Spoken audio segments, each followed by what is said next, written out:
Tokyo Olympic की खबर के साथ, जहां पीवी सिंधु ने शानदार जीत दर्ज की है। प्री क्वार्टर फाइनल में डेनमार्क की मिया को उन्होंने शिकस्त दी।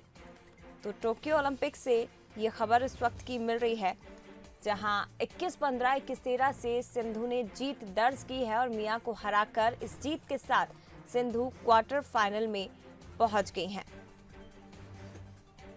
तो प्री क्वार्टर फाइनल में डेनमार्क की मिया को मात दी। 21-15, 21-13 से पीवी सिंधु ने जीत दर्ज की है। टोक्यो ओलंपिक में शानदार प्रदर्शन करते हुए ये क्वार्टर फाइनल में पीवी सिंधु ने जगह बनाई और डेनमार्क की मिया को उन्होंने हराया है। 21-15, 21-13 से सिंधु ने जीत दर्ज की है। तो पीवी सिंधु की जीत के साथ ही पदक की आस और बढ़ गई है। भारत की बेटियों का शानदार प्रदर्शन लगातार टोक्यो ओलंपिक में जारी है। इसी कड़ी में पीवी सिंधु ने शानदार जीत दर्ज की। प्री क्वार्टर फाइनल में डेनमार्क की मिया को उन्होंने हराया है।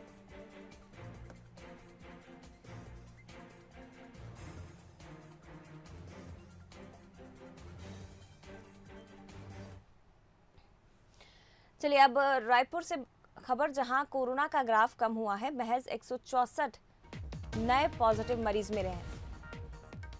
327 मरीज स्वस्थ होकर अस्पताल से डिस्चार्ज हुए हैं 24 घंटे में। हालांकि राहत की बात है कि एक भी मरीज की मौत नहीं हुई है, लेकिन मरीजों के मिलने का सिलसिला लगातार जारी है। जांजगीर चांपा में 18 नए मरीजों की पुष्टि हुई है। कांकेर में 16, बलौदाबाजार में 14 नए पॉजिटिव मरीज मिले हैं। तो आपको बता दें कि 164 नए कोरोना पॉजिटिव मरीज छत्तीसगढ़ में मिले हैं। हालांकि संक्रमण की रफ्तार कम हुई है, लेकिन पॉजिटिव मरीज अभी भी मिल रहे हैं। राहत की बात यह है कि 24 घंटे में एक भी कोरोना मरीज की मौत नहीं है।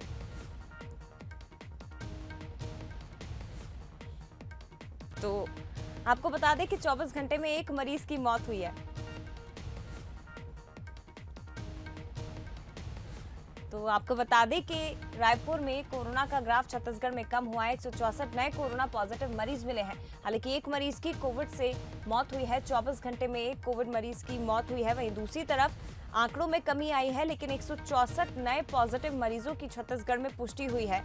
और आपको जानकारी दे दें कि जांजगीर चांपा में 18 कोरोना पॉजिटिव मिले हैं। वहीं कांकेर में 16 पॉजिटिव मरीजों की पुष्टि हुई है। बलौदाबाजार में 14 नए पॉजिटिव मिले हैं।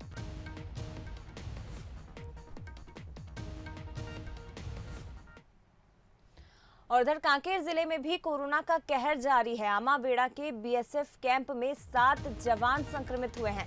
आपको जानकारी दे दें, कोरोना संक्रमण के 16 नए मरीज यहां कल सामने आए। जिले में कुल एक्टिव मरीजों की संख्या बढ़कर इसी के साथ 116 हो गई है।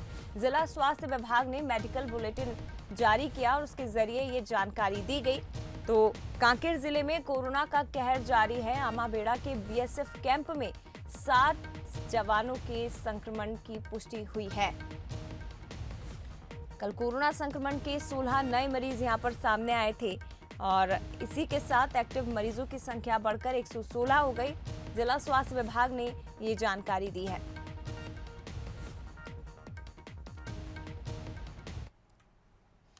इधर बिलासपुर में जिला प्रशासन और स्वास्थ्य विभाग ने कोरोना की तीसरी लहर से लड़ने की तैयारी शुरू कर दी है, जिसे लेकर जून महीने की शुरुआत में बंद किए गए कोविड अस्पताल को अब 3 अगस्त से फिर से खोलने का फैसला लिया गया, जिसमें 16 और वेंटिलेटर की सुविधा बढ़ाई जा रही है।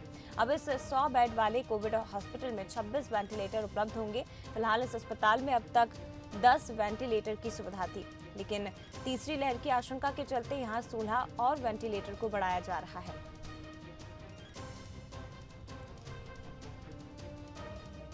तीसरा लहर कभी भी आ सकता है, लेकिन कोई भी तैयारी अभी ना ऑक्सीजन की है, ना अच्छे हॉस्पिटल में बेड की है, ना आईसीयू की कुछ व्यवस्था है और ना ही दवाइयों की है। तीसरी वेव इंटर कर गई है, लेकिन उस लेकर हमने व्यवस्था कर ली है। जिला अस्पताल में 40 बेड का जो बच्चों का वार्ड है वो बना लिया है हमने, और भी बेड बढ़े हैं। करीब करीब वहाँ 200 बेड हो गए हमारे जिला अस्पताल में, 100 बेड से डबल हो गया है। और बच्चों के वेंटिलेटर के लिए भी हमने कर लिया है और प्राइवेट डॉक्टर्स को भी बता दिया है, बोल दिया है कि ताकि वो तैयार रहें अपने लिए। आगे बढ़ते हैं रायपुर से खबर, जहां गणेश उत्सव पर प्रशासन ने एक अजीब सी शर्त रख दी है। गणेश उत्सव पर प्रशासन ने ये शर्त रखी है कि यदि उत्सव के दौरान कोई संक्रमित हुआ तो आयोजकों को ही इलाज का खर्च देना होगा। एरिया कंटेनमेंट जोन बना तो पूजा खत्म करनी होगी, इसे बंद करना होगा। कोरोना संक्रमण की रोकथाम को देखते हुए ये फैसला लिया गया है और अगले महीने संक्रमण बढ़ने की संभावना को ध्यान में रखते हुए ये फैसला लिया गया। कॉन्टैक्ट ट्रेसिंग के लिए निगरानी की व्यवस्था की गई। इसके साथ ही पूजा समाप्ति पर भोजन भंडारे की अनुमति नहीं दी गई है। वहीं दूसरी तरफ विसर्जन यात्रा के लिए भी शर्तें रखी गई हैं। तो गणेशोत्सव की तैयारियां अब जोर शोर से चल रही हैं, लेकिन दूसरी तरफ कोविड को देखते हुए रायपुर प्रशासन ने एक अजीब सी शर्त रखी और वो शर्त ये है कि यदि इस उत्सव के दौरान कोई संक्रमित होता है तो आयोजकों को ही उसके इलाज का खर्च उठाना पड़ेगा।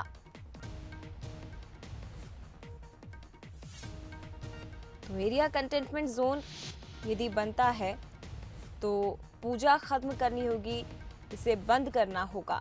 कोरोना संक्रमण को देखते हुए ये फैसला लिया गया। साथ ही गणेशोत्सव के आखिरी दिन पूजा भंडारे की भी अनुमति नहीं दी गई है। विसर्जन के दौरान भी कई शर्तों का पालन करना होगा। इधर दंतेवाड़ा में बड़ी सफलता हाथ लगी है, जहां 11 नक्सलियों ने सरेंडर किया है। नक्सली शहीदी सप्ताह के पहले दिन ये सरेंडर किया गया। दंतेवाड़ा एसपी के सामने नक्सलियों ने आत्मसमर्पण किया और आपको जानकारी दे दें कि नक्सलियों में 1 लाख का इनामी नक्सली भी शामिल है।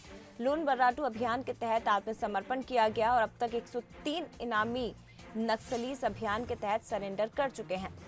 तो इनामी सहित कुल 397 नक्सली अब तक आत्मसमर्पण कर चुके हैं, जिसमें 103 इनामी नक्सली शामिल हैं।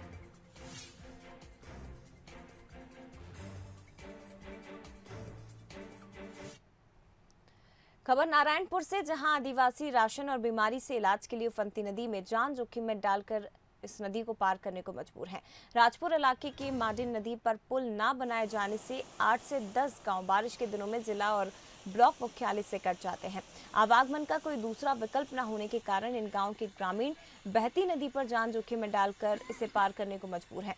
जिला स्तरीय जन समस्या निवारण शिविर नारायणपुर जन दर्शन लोक सुरसज ग्राम सुराज से लेकर मुख्यमंत्री जन दर्शन तक ग्रामीणों ने लिखित शिकायत की।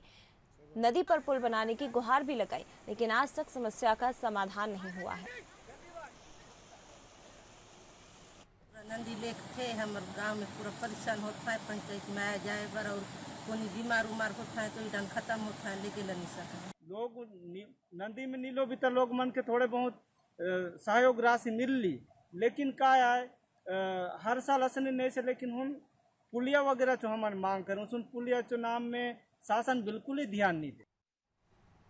और इधर दुर्ग में लगातार हो रही बारिश से शिवनाथ नदी पर बना महमरा एनीकट डूब गया है। एनीकट के ऊपर से पानी बह रहा है और जानकारी दे दे लगातार 3 दिनों से यहां पर बारिश का दौर जारी है, जिसके चलते एनीकट के ऊपर से पानी बह रहा है। महमरा एनीकट डूब गया है, लेकिन अब ये लोगों के लिए पिकनिक स्पॉट बन गया है। बड़ी संख्या में लोग यहाँ पहुँच रहे हैं। सेल्फी का दौर जारी है, लेकिन ये लापरवाही इन्हें भारी पड़ सकती है। लोग यहाँ पर पहुँच रहे हैं, सेल्फी ले रहे हैं, लेकिन कभी भी कोई बड़ा हादसा हो सकता है। दूसरी तरफ जिम्मेदार भी इस तरफ ध्यान नहीं दे रहे हैं।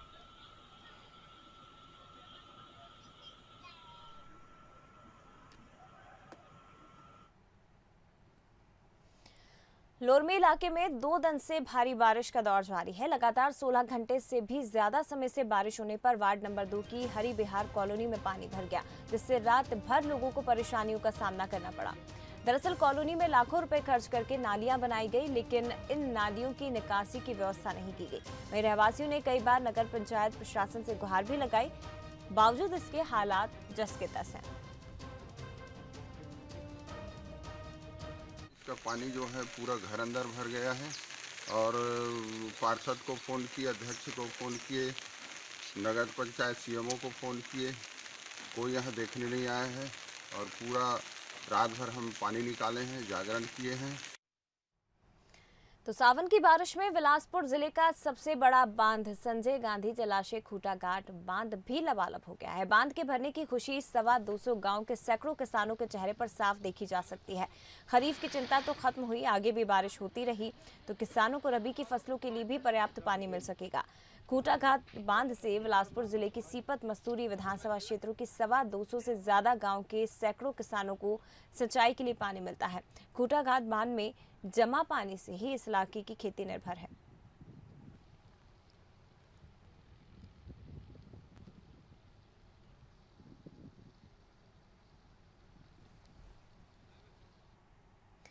आगे बढ़ते हैं, इस वक्त की बड़ी खबर आपको बताते हैं। टोक्यो ओलंपिक से खबर मिल रही है, जहां भारत ने दूसरी बड़ी जीत दर्ज की है। हॉकी में भारत ने अर्जेंटीना को हरा दिया है। 3-1 से अर्जेंटीना को शिकस्त दी है। बैडमिंटन के बाद हॉकी में भी भारत ने जीत दर्ज की है। तो ये बड़ी खबर इस वक्त की बता रहे हैं। हॉकी में भारत ने अर्जेंटीना को हरा दिया है। बैडमिंटन और हॉकी में बड़ी जीत भारत ने दर्ज की है। 3-1 से अर्जेंटीना को शिकस्त दी। तो शानदार प्रदर्शन भारत का लगातार ओलंपिक में जारी है। इसी कड़ी में हॉकी में भारत ने अर्जेंटीना को शिकस्त दी है। 3-1 से अर्जेंटीना को हरा दिया। तो टोक्यो ओलंपिक से ये खबर मिल रही है, जहां भारत का शानदार प्रदर्शन ओलंपिक में जारी है और बैडमिंटन के बाद हॉकी में भी भारत ने जीत दर्ज की।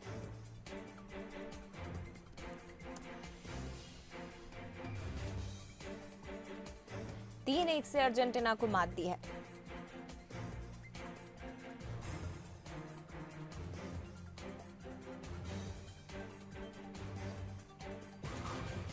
आपको बता दें, बैडमिंटन और हॉकी में बड़ी जीत भारत ने दर्ज की। भारत ने अर्जेंटीना को हराया है।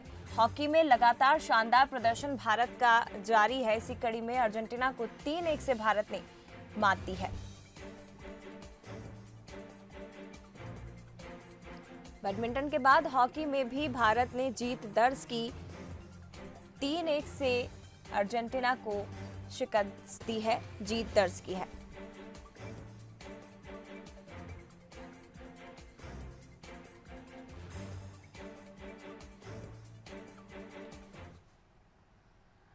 आगे बढ़ते हैं, खबर रायपुर से, जहां मानसून सत्र का आज चौथा दिन है। पीएम आवास में देरी का मुद्दा अजय चंद्राकर आज उठाएंगे। इसके साथ ही धान खरीदी का मुद्दा भी सदन में जमकर गूंजेगा। मेडिकल कॉलेज अधिग्रहण का मुद्दा भी सदन में उठाया जाएगा। तो मानसून सत्र, छत्तीसगढ़ विधानसभा का मानसून सत्र आज चौथा दिन। पीएम आवास में देरी का मुद्दा अजय चंद्राकर उठाएंगे। वहीं धान खरीदी का मुद्दा भी सदन में जोरों से गूंजेगा। मेडिकल कॉलेज अधिग्रहण का मुद्दा भी सदन में गूंजेगा। तो विपक्ष सरकार को इन मुद्दों पर घेरने की तैयारी में है। जमकर हंगामा आज भी सदन में देखने को मिलेगा।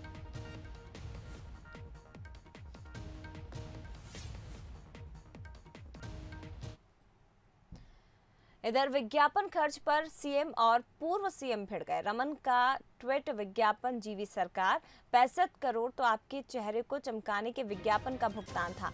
ये भूपेश बघेल का ट्वीट है। सोशल मीडिया में सीएम भूपेश बघेल और पूर्व मुख्यमंत्री डॉक्टर रमन सिंह आमने सामने हो गए। डॉक्टर रमन सिंह ने मुख्यमंत्री को टैग करते हुए लिखा, विज्ञापन जीवी भूपेश सरकार। इसके जवाब में मुख्यमंत्री ने उनके समय के विज्ञापन खर्च का हिसाब देकर लिखा कि आपके चेहरे को चमकाने के विज्ञापन का ये भुगतान था।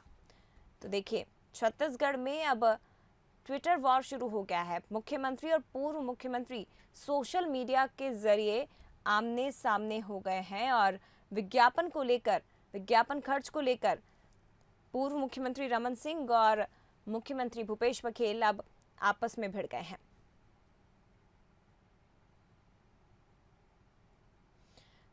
तो आपको बता दें, ये पूर्व मुख्यमंत्री रमन सिंह ने ट्वीट किया, विज्ञापन जीवी सरकार, 65 करोड़ तो आपके चेहरे को चमकाने के विज्ञापन का भुगतान था। ये भूपेश सरकार ने ट्वीट किया। ये देखिए, डॉक्टर रमन सिंह ने ट्वीट किया था जिसमें लिखा था उन्होंने, तो जवाब दिया गया मुख्यमंत्री भूपेश बघेल की तरफ से। 2 पोस्ट उन्होंने किए हैं। लिखा कि आप जब सरकार छोड़कर गए थे तो विज्ञापन और प्रचार प्रसार का 190 करोड़ रुपए का भुगतान जनता के सिर छोड़कर गए थे और उसमें से 65 करोड़ रुपए हमने चुकाए हैं। 125 करोड़ रुपए अभी भी भुगतान के लिए लंबित हैं। आरोप लगाने से पहले अपने गिरेबान में झांक कर तो देखें। मुख्यमंत्री भूपेश बघेल ने अपनी पोस्ट का समापन ये कहकर किया कि बाबा तुलसीदास कह गए हैं, पर उपदेश कुशल बहुतेरे जे आचरहि ते नर ना घनेरे। तो ये तुलसीदास का दोहा उन्होंने लिखा है और उसके जरिए पूर्व मुख्यमंत्री रमन को घेरने की कोशिश की है। ट्विटर वॉर इस वक्त छत्तीसगढ़ में चल रहा है रमन सिंह और सीएम भूपेश बघेल के बीच।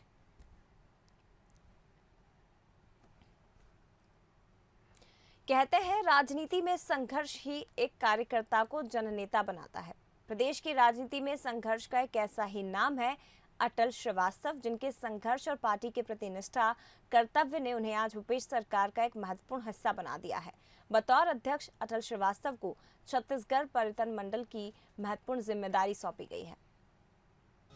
अटल श्रीवास्तव प्रदेश की राजनीति का एक ऐसा नाम है जो सिविल इंजीनियरिंग की पढ़ाई कर कांग्रेस के साथ मिलकर सोशल इंजीनियरिंग कर रहे हैं। अविभाजित मध्य प्रदेश के समय से जिन्होंने कांग्रेस की रीति नीति को आगे बढ़ाने का जिम्मा संभाला हुआ है। छात्र राजनीति से कांग्रेस के विचारधारा से जुड़कर अटल श्रीवास्तव ने अपने राजनीतिक सफर की शुरुआत की। इस समय अटल ने NSUI के अलग अलग पदों पर रहते हुए कांग्रेस की नीतियों को आगे बढ़ाने का काम किया, जिसके बाद 1998 में उन्हें बड़ी जिम्मेदारी मिली। पूर्व मंत्री BR यादव ने शहर कांग्रेस कमेटी का उन्हें पहली बार महामंत्री बनाया। 1990 से शहर कांग्रेस कमेटी के कई पदों में रहते हुए अटल ने अलग अलग पदों पर जिम्मेदारी को संभाला और विधानसभा लोकसभा चुनाव में पार्टी को मजबूत करने का महत्वपूर्ण काम किया। अटल श्रीवास्तव बिलासपुर के संगठन के लिए एक ऐसा नाम है जिसने 15 साल के सरकार के बाद बिलासपुर में विधायक, बिलासपुर में जिला पंचायत अध्यक्ष, बिलासपुर में नगर निगम में महापौर, सभी जगहों पे संगठन की शक्ति बनकर, दीवार बनकर इन चीज़ों को स्थापित किया। जिला पंचायत के चुनाव में मैंने देखा था कि एक एक सदस्य जो हमारे अधिकृत सदस्य थे उनके यहाँ जाकर उनसे बात कर और पूरी रूपरेखा बनाते थे और लो प्रोफाइल में रह के पूरा उनको मदद करते थे। और जब रिजल्ट आया तो 22 में 16 सीटें हमने जीती थी। इस बीच छत्तीसगढ़ राज्य बना। उसके बाद भी उनके संघर्षों और पार्टी के प्रति निष्ठा को देखते हुए उन्हें जिम्मेदारी मिलती रही। सबसे बड़ी जिम्मेदारी उन्हें तब मिली जब प्रदेश के 32 नेताओं को कांग्रेस ने झीरम घाटी नक्सल हमले में खो दिया। उसके बाद पार्टी की कमान भूपेश बघेल को मिली और उन्हें बतौर प्रदेश महामंत्री अटल को पार्टी को आगे बढ़ाने की जिम्मेदारी सौंपी। इस दौरान विपक्ष की भूमिका का भी अटल ने बखूबी निर्वहन किया। अटल श्रीवास्तव के साथ कांधे से कांधा मिलाकर चलने वाले पार्टी कार्यकर्ता, नेता और सहपाठी भी अटल को संघर्षों की पूंजी बताते हैं। उनको पर्यटन मंडल के अध्यक्ष बनाए जाने पर पूरे शहर में हर्ष है, कांग्रेस जनों में उत्साह है।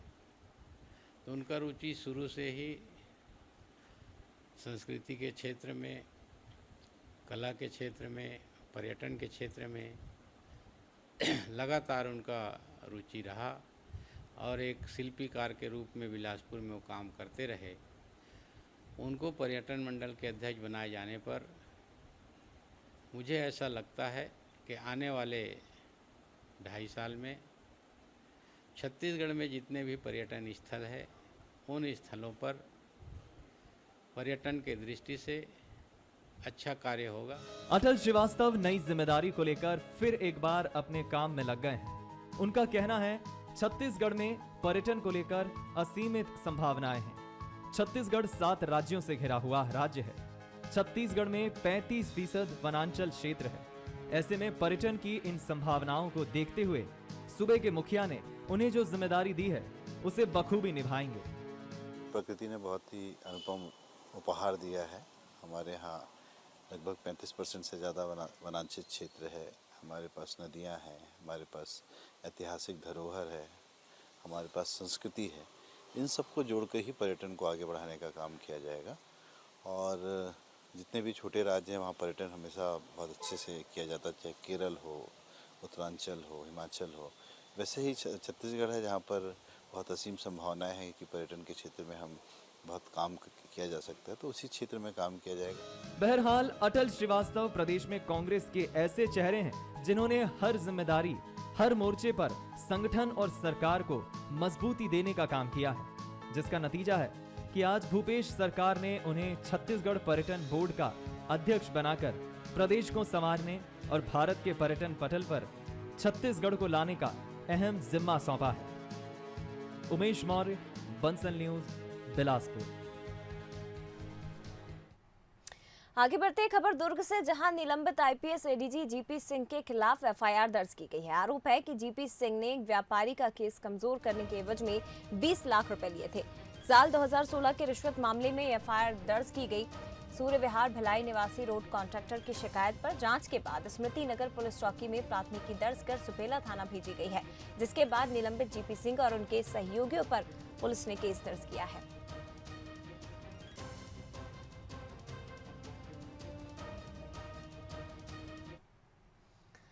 बालोद में बाफना परिवार मूक बधिर बच्चों के लिए मसीहा बनकर सामने आया है। परिवार मूक बधिर बच्चों के बेहतर भविष्य के लिए एक ऐसा स्कूल खोलने जा रहा है जहां बच्चों को रहने और खाने के साथ निःशुल्क शिक्षा भी मिलेगी। परिवार ने मूक बधिर बच्चों के लिए 2.5 एकड़ जमीन दान की है, जहां 2 करोड़ की लागत से स्कूल और आवास का निर्माण कराया जा रहा है।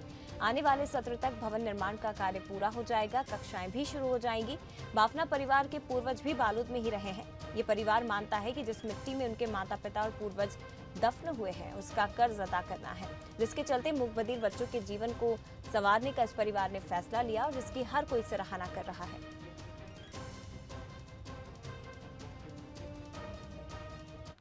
हमारे बड़े भाई साहब हैं ना भिलाई वाले, उनका पहले से वहाँ एक मूक बधिर स्कूल चल रहा है, तो उसी के हिसाब से यहाँ पर भी एक स्कूल उन्होंने अपने माता पिता के नाम से खोलने का एक विचार आया।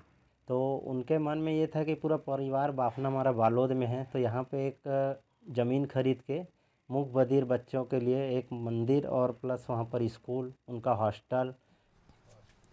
नया रायपुर के एक प्रमुख कैंसर अस्पताल बालको मेडिकल सेंटर ने छत्तीसगढ़ में पहली बार एलोजेनिक बोन मैरो ट्रांसप्लांट किया है।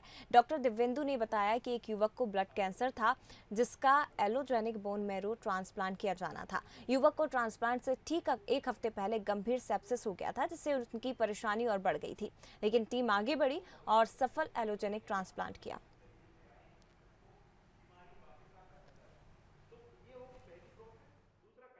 हम लोगों ने जो यहाँ पे छत्तीसगढ़ का पहला एलोजेनिक बोन मैरो ट्रांसप्लांटेशन किया है, उसके बारे में इन्फॉर्मेशन शेयर की कि बोन मैरो ट्रांसप्लांटेशन एक बड़ी ही कॉम्प्लिकेटेड प्रोसीजर होती है, बट यदि सारी सुविधाएं एक ही छत के नीचे अवेलेबल हों तो ये बड़ी सरलता से और सुगमता से इस टाइप की प्रोसीजर्स को भी छत्तीसगढ़ के अंदर, रायपुर के अंदर बालको मेडिकल सेंटर में किया जा सकता है, जो कि हमने अभी यहाँ पहला बोन मैरो ट्रांसप्लांट करके और पेशेंट को कल ही हमने डिस्चार्ज किया है। बोन मैरो ट्रांसप्लांट होता है, उसमें रिकवरी मतलब एक तो है पेशेंट रिकवरी का चांस बहुत अच्छा है। अगर मैच डोनर होता है तो अराउंड 90% चांस है पेशेंट रिकवरी हो सकता है। दूसरा है कि पेशेंट का जो बीमारी है, जो कैंसर है, वो कैंसर ठीक होना। ये कैंसर ठीक होना सिर्फ ट्रांसप्लांट से नहीं होता है, इसके साथ साथ पेशेंट का अपना कंडीशंस, पेशेंट्स का जेनेटिक्स चेंजेस क्या है, पेशेंट का डिजीज़ का स्टेज क्या है, इसके ऊपर भी डिपेंड करता है।